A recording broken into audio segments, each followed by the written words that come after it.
Ito din guys, oh, isa din. Koy Koy Bakery. Pasok lang kayo dyan.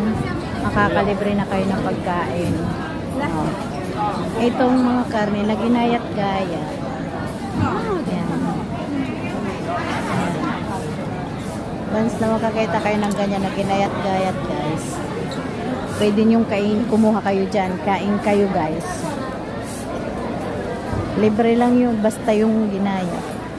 Ito na naman. Ito. Basta once na may ginayat siya.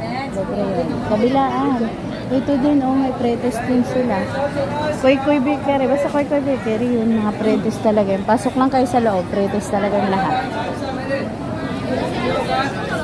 Ito din, sa kabila.